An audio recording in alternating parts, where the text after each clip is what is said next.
Et on commence la partie ciné par Chainsaw Man, l'arc de Rézé. Que dire, un excellent film qui va faire la jonction du coup entre la saison 1 et la saison 2 à venir pour l'année 2026.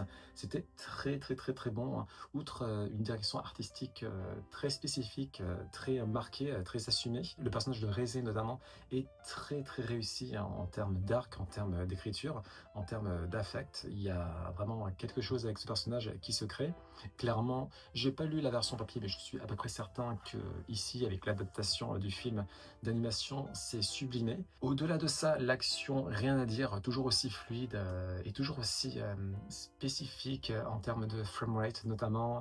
La saison 1 était dans ce genre-là aussi, hein, une sorte de simili saccade. Ça donne un caractère brut, un caractère assez fort que j'apprécie beaucoup et qui vraiment fait en sorte d'avoir une identité propre à Chainsaw Man qui se développe.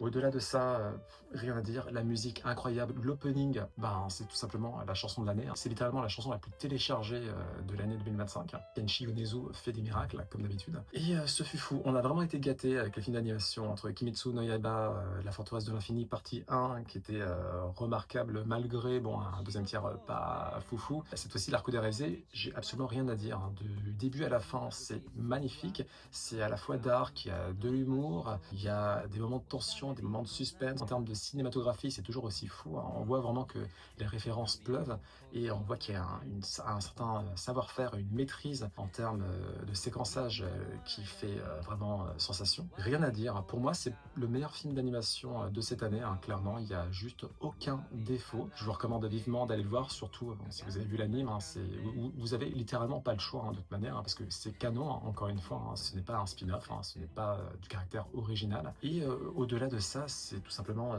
magnifique, hein. L'alchimie entre Denji et Rézé est prégnante.